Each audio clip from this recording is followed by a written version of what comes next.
And we are back on the Zero Hour. Joining us now is Amanda Terkel, who is senior political reporter and politics managing editor at the Huffington Post. She comes from the Center for American Progress and Think Progress, and I read her stuff religiously. You should too. She also has a newsletter called Piping Hot Truth. Amanda, I don't know if I can take my truth that hot, but thanks for joining us on the show. Thanks for having me.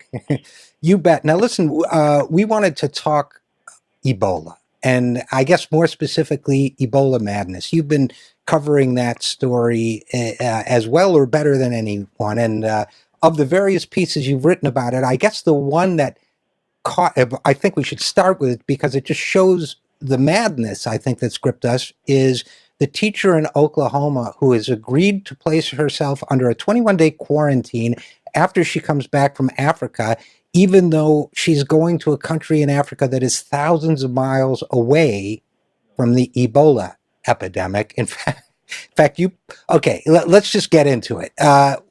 What's up with that?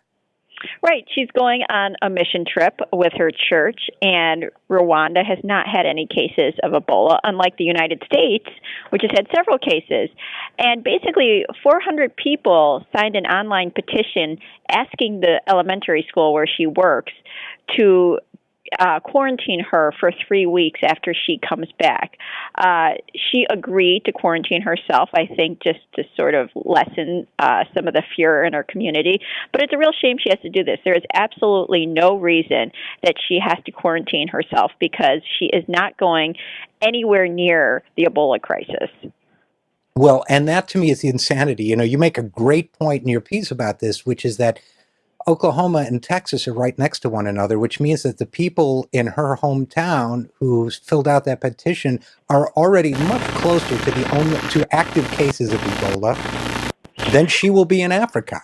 Right. So, I think a lot of people in America don't understand that, first of all, Africa is a continent, and second, Africa is a really, really big continent. And so just because she is going to Africa, it's not like she's going to Rhode Island, and everyone in Rhode Island, it's a very small place. She'll be very, very far away from West Africa. And Rwanda actually tried to retaliate, in a little bit, and said that they were going to start testing visitors from the United States, because the United States had cases of Ebola, and they backed off after that, after people were upset. But it's the same thing the United States is doing to other people. Well, good for them. First of all, I didn't even know they were doing that. But I think you raise the critical point here, which is that to a lot of people, and I don't want to stereotype which people, but I think we can fill those blanks in too. I think to a lot of people in this country, first of all, Europe is just a big blank. They know there's France and England and a bunch of other countries. And when you get to Africa, it's just a real blank. And I don't know about you, I've been to Africa a number of times. It's really big. And you're not going to be driving from West Africa to Southern Africa to East Africa to the Saharan. It's a big place. And you also wrote another piece about that, about how confused Americans are about the geography, first of all, of Africa, and secondly, of Ebola. Only 5 countries so far have had reported cases, right? And two of them are clean now. Right, exactly. Oh, actually, one more country since that piece. Mali has now had a case. But like you said, Nigeria and Senegal have been declared Ebola-free by the World Health Organization because they went 6 weeks without any new cases. So, which, by the way, we can't say in our country. We can't say we've gone 6 weeks without cases.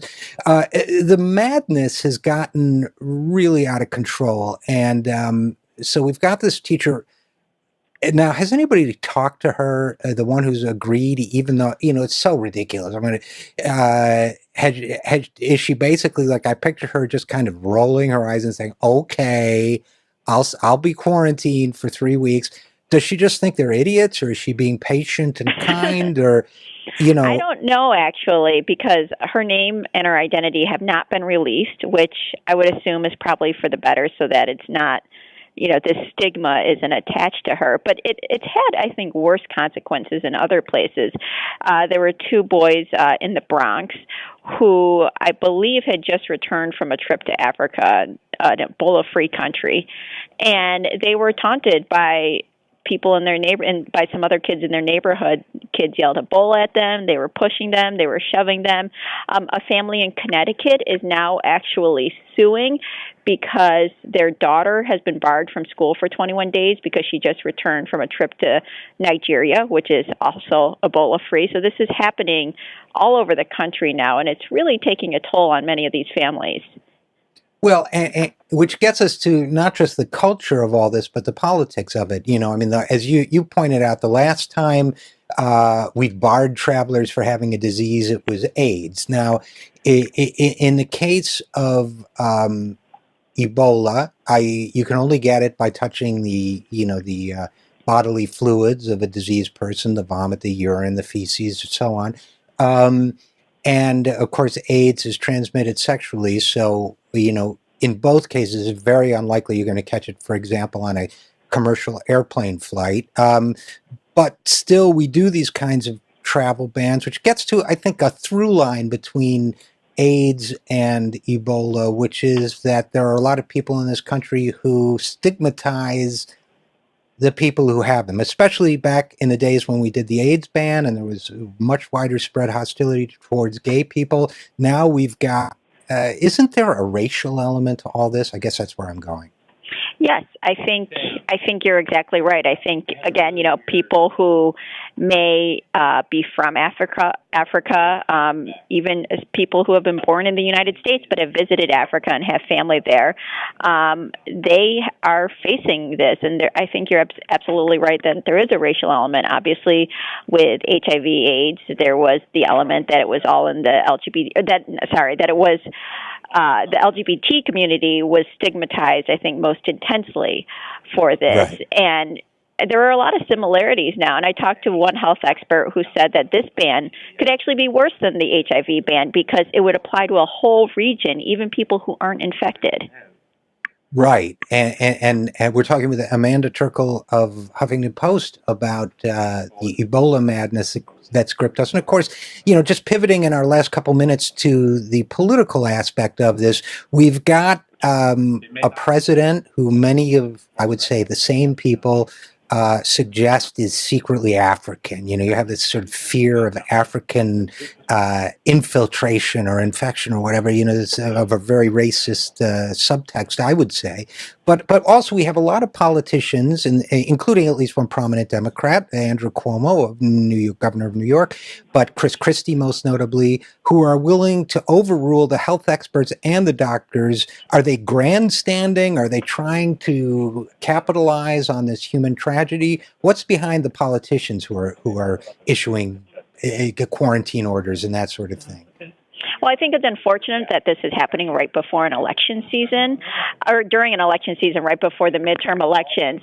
And that, I actually asked Senator Chris Coons this question the other day and said, do you think that politics is behind it? And he said, unfortunately, he can't really see any other reason because it's going against what science says. And this is not only Republicans. Again, you mentioned Governor Cuomo, but this is starting to spread around the country more with other governors instituting quarantine policies that are stricter than what the CDC has recommended. And again, it's happening right before the midterm elections. And of course, some of those, as the CDC had pointed out, are counterproductive because they could prevent people from going there and avoiding the spread of this disease, which means that in the end, more people could get sicker here as well as elsewhere. So thanks so much for staying on this story. Thanks so much for coming on the show and talking about it. We hope you'll come back and update us. We've been speaking with Amanda Terkel, who is senior political reporter in politics, managing editor at the Huffington Post. Amanda, thanks so much for joining us. Great. Thank you.